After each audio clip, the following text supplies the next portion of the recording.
Hello વિદ્યાર્થી મિત્રો, એજ્યુકટેકનો ચેનલમાં આપનું સ્વાગત છે। આજે આપણે શીખીશું ધોરણ 5 વિષય પર્યાવરણ એટલે કે આસપાસ, પાઠ 16 સ્વચ્છતા આપણું કામ। પાઠ 16ની સમજૂતી મેળવીશું તથા તેની અંદર આવતા પ્રશ્નોના જવાબની પણ સમજ મેળવીશું। વિડીયોનો આ પહેલો ભાગ છે। બીજા ભાગનો વિડીયો તમે વિડીયોના ડિસ્ક્રિપ્શનમાં આપેલી લિંક પરથી મેળવી શકશો। તો ચાલો શીખીએ પાઠ 16 સ્વચ્છતા આપણું કામ।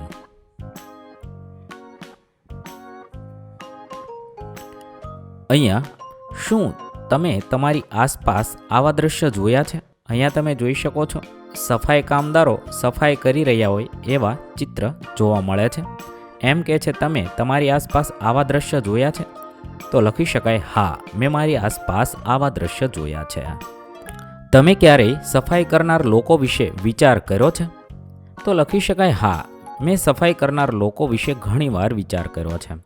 આ કામ કરતા લોકો આપણા માટે સ્વચ્છતાનું કેટલું મોટું અગત્યનું કામ કરી રહ્યા છે। જો આ લોકો સફાઈનું કામ ના કરે તો આપણા ઘરના આંગણા અને રોડ રસ્તા ગંદા રહી જાય। ના છૂટકે સફાઈનું કામ આપણે જાતે કરવું પડે। દરેક જગ્યાની સ્વચ્છતા રાખવામાં આપણી શું જવાબદારી છે? દેશના એક જાગૃત નાગરિક તરીકે દરેક જગ્યાની સ્વચ્છતા રાખવામાં આપણી નીચે મુજબની જવાબદારી છે। પહેલું તો આપણી આસપાસની જગ્યા વાળીને સાફ અને સ્વચ્છ રાખવી જોઈએ। બીજું, આપણા ઘરનો કચરો એંઠવાડ વગેરે કચરા પેટીમાં જ નાખવો જોઈએ।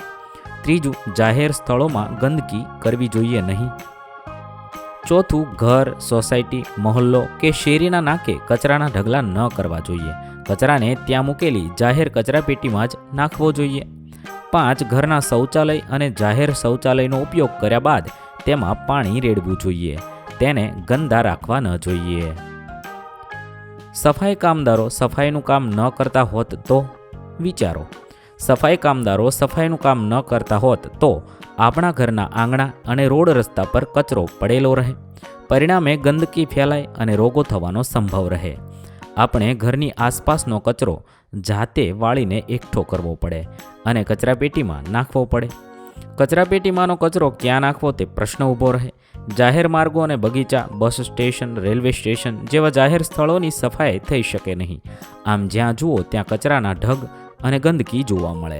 આના કારણે બધા લોકોનું આરોગ્ય જોખમાય। ત્યારબાદ ચાલો આપણે શંકરભાઈને મળીએ।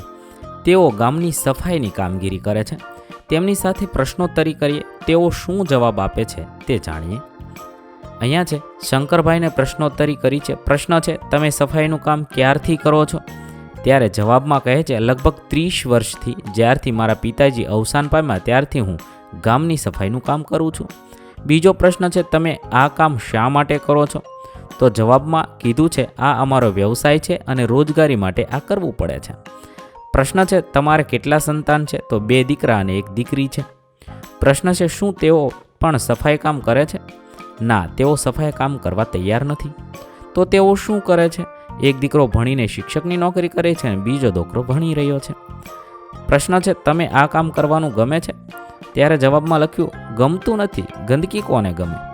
મને તો ભણેલા ગણેલા લોકોને આ ગંદકી કરતા જોઉં છું ત્યારે વધુ ગંદુ લાગે છે। ગંદકી કરે એને ભણેલા કહેવાય? બીજો પ્રશ્ન છે, તો હવે આ સફાઈનું કામ કોણ કરશે? હવે આ કામ દરેકે જાતે કરવું પડશે। જો બધા ગંદકી કરવાનું બંધ કરે તો ઓછો કચરો ફેલાવે તો અમારું કામ પણ ઓછું થાય। દરેક વ્યક્તિ પોતાની સ્વચ્છતા, હાઇજીન બાબતે ધ્યાન રાખે તે જરૂરી છે। હવે લખવાનું છે, તમારી શાળા કે ઘરની આસપાસ સફાઈ કામ કરતા લોકો સાથે વાતચીત કરવાની છે। તેઓ ક્યારથી આ કામ કરે છે? અહીંયા હું જવાબ નમૂનારૂપ જવાબ લખું છું। તમારે આ જવાબ તમારી આસપાસ રહેતા લોકોને પૂછીને લખવાના છે। તેઓ છેલ્લા 10 વર્ષથી આ કામ કરે છે। તેઓ કેટલું ભણ્યા છે? તેઓ 5 ધોરણ સુધી ભણેલા છે। શું તેઓએ કોઈ બીજું કામ શોધવા પ્રયત્ન કર્યો હતો? હા, આ પહેલાં તેઓ કડિયા કામમાં મજૂરી કરવા જતા હતા, પરંતુ ચોમાસાની ઋતુમાં કંઈ કામ મળતું ન હતું। 10 વર્ષ પહેલાં તેમના પિતાજી અવસાન પામ્યા ત્યારથી તેઓ સફાઈનું કામ કરે છે। તેમના સંતાનો શું કરે છે? તેમના 2 સંતાનો છે, એક દીકરી અને દીકરો, બંને શાળામાં ભણે છે। 5, આ કામ કરવામાં તેમને કેવી મુશ્કેલીઓનો સામનો કરવો પડે છે? આ કામ કરવામાં તેમને ઘણી બધી મુશ્કેલીઓ પડે છે, જેવી કે રસ્તા સાફ કરતા ધૂળ નાક વડે ફેફસામાં જાય છે। આથી શ્વસન તંત્રના રોગો થવાનો સંભવ રહે છે। ધૂળ અને ગંદકી ચોંટવાથી ક્યારેક ચામડીના રોગો પણ થાય છે. હાથ, પગ અને કપડાં બગડે છે, તેમને સાફ કરવા પડે છે. ગંદકી સાફ કરતી વખતે કોઈકવાર આરોગ્ય બગડે, કોઈકવાર ગટરની સફાઈ કરતાં ગૂંગળામણ થાય, બેભાન પણ થવાય તથા જીવ જવાનો પણ સંભવ રહે છે. આવી મુશ્કેલીઓનો સામનો કરીને પણ આ કામ તેઓ કરે છે, પરંતુ સમાજ તેમને માન સન્માનની નજરે જોતો નથી. નીચેના પ્રશ્નોના ઉત્તર આપો. 1. નીચે આપેલા ચિત્રમાં કયા કામ થઈ રહ્યા છે તેમાંથી ગમે તે 5 કામની યાદી બનાવો. અહીંયા ચિત્રમાં તમે જોઈ શકો છો, લોકો છે એ વિવિધ કામ કરી રહ્યા છે. અહીંયા સ્ત્રી છે, ગાય દોઈ રહી છે. અહીંયા દુકાનમાં એક બેન છે, વસ્તુઓ વેચી રહ્યા છે.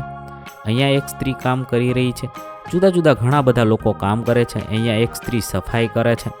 બધા પોતપોતાના કામ કરી રહ્યા છે. અહીંયા 2 લોકો છે એ ગાડામાં વસ્તુ વેવી રહ્યા છે. તો કોઈ પણ 5 કામની યાદી અહીંયા લખવાની છે. આ ચિત્રમાં લોકો દ્વારા નીચેના કામ થાય છે: ગાય દોવી, પછી અનાજ કરિયાણું વેચવું, બસ ચલાવવી, ખેતી કરવી, સફાઈ કરવી, શાળામાં બાળકોને ભણાવવું, માલ લારી ચલાવવી, બાળકની સાર સંભાળ રાખવી, દિવાલ પર રંગકામ કરવું, કપડાને ઇસ્ત્રી કરવી. આવા બધા કામ આ ચિત્રમાં તમે જોઈ શકો છો. લારીમાં સામાન વેચવો, સાયકલ ચલાવવી, ચિત્રકામ કરવું, આ બધા કામ આ ચિત્રમાં તમને જોવા મળે છે. આ રીતે તમે કોઈ પણ 5 કામ અહીંયા લખશો. ત્યારબાદ કચરામાંથી પ્લાસ્ટિક વીણવું, દર્દીનો ઈલાજ કરવો, રસ્તાઓની સફાઈ કરવી, ગટર સાફ કરવી, ટ્રાફિક નિયમન કરવું, કમ્પ્યુટર પર કામ કરવું, પ્રયોગશાળામાં પ્રયોગ કરવા, હોટલમાં ગ્રાહક પાસેથી ઓર્ડર લેવો, કચરો એકત્રિત કરવાની ગાડી ચલાવવી, રેંકડી પર ખાવાની ચીજ વસ્તુ વેચવી, માથા પર ભારે સામાન ઊંચકીને જવું, ચોકીદારી કરવી. અહીંયા તમારે ગમે તે 5 કામ લખવાના છે. આ ચિત્રની અંદર આવા 30 કામ જોવા મળે છે, તેમાંથી તમારે માત્ર 5 કામ લખવાના છે. 2. ઉપરના ચિત્રમાંથી તમને 5 કામ કરવાનું કહેવામાં આવે તો તમે કયા 5 કામ કરવા પસંદ કરશો?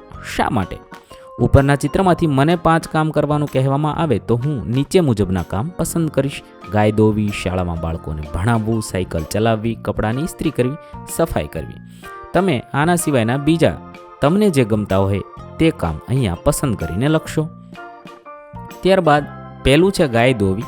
તો ગાયનું દૂધ આરોગ્ય માટે સારું છે, આથી ગાય દોવી મને ગમે છે. હવે 5 કામ તમને કેમ ગમે છે એ લખવાનું છે. બીજું, શાળામાં બાળકોને ભણાવવું. તો જીવનમાં આગળ વધવા માટે શિક્ષણ ખૂબ જરૂરી છે, તેથી શાળામાં બાળકોને હું ભણાવીશ. ત્રીજું, સાયકલ ચલાવવી. સાયકલ ચલાવવામાં મને ખૂબ મજા આવે છે અને કસરત પણ થાય છે, એટલા માટે મને સાયકલ ચલાવવી ગમે છે.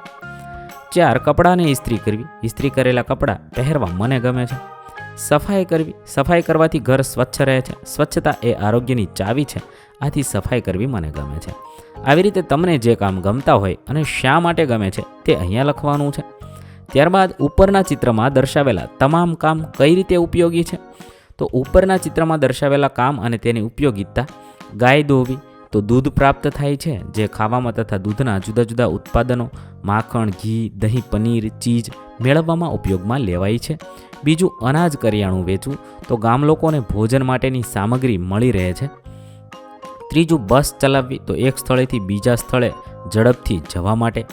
ચોથું, ખેતી કરવી. અનાજ, કઠોળ, ફળ, શાકભાજીના પાક મેળવી શકાય છે.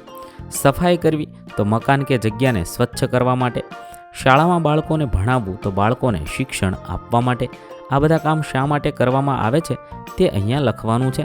અહીંયા જુદા જુદા કામ આપેલા છે, તે શા માટે કરવામાં આવે છે તેનું લિસ્ટ અહીંયા તમે જોઈ શકો છો. તમે વાંચશો અને એ કામ શા માટે કરવામાં આવે છે તે સાથે સાથે લખતા જશો. ત્યારબાદ સાયકલ ચલાવવી, ચિત્રકામ કરવું, ત્યારબાદ મીઠાઈ ફરસાણ બનાવવી, તે શા માટે કરવામાં આવે છે તે બધાની યાદી અહીંયા આપી છે. તે તમે વાંચશો. તમારા શિક્ષક શ્રી જે મુજબ વંચાવે તે મુજબ વાંચતા જશો અને આ યાદી તમે લખતા જશો. ત્યારબાદ કચરો એકઠો કરવો. તો ઘરે ઘરેથી કચરો એકઠો કરી યોગ્ય નિકાલ કરવા માટે. અહીંયા મેં બધા કામ છે એ શા માટે કરવામાં આવે છે તેની યાદી લખી છે. તમે વિડીયો પોઝ કરી જવાબ વાંચશો. અમને તમારી બુકમાં આ બધા કામ શા માટે કરવામાં આવે છે તે તમે લખતા જશો. અહીંયા આપણે પહેલાં કુલ 30 કામ જોયા હતા. આ 30 કામ શા માટે કરવામાં આવે છે તેનું મેં અહીંયા લિસ્ટ બનાવી અને મૂક્યું છે.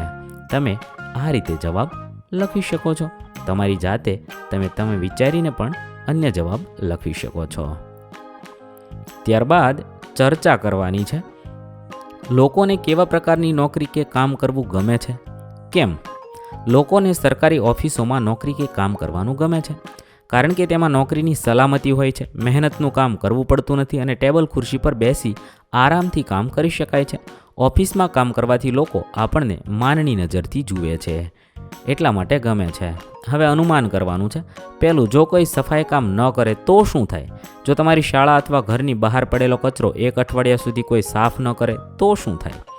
જો કોઈ સફાઈ કામ ન કરે તો ચારે બાજુ કચરાના ઢગલા થઈ જાય, ગંદકી ખૂબ જ વધી જાય.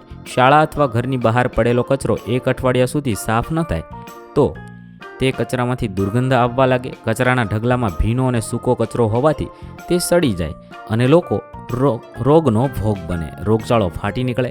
શાળા કે ઘરમાં રહેવાનું મુશ્કેલ બની જાય.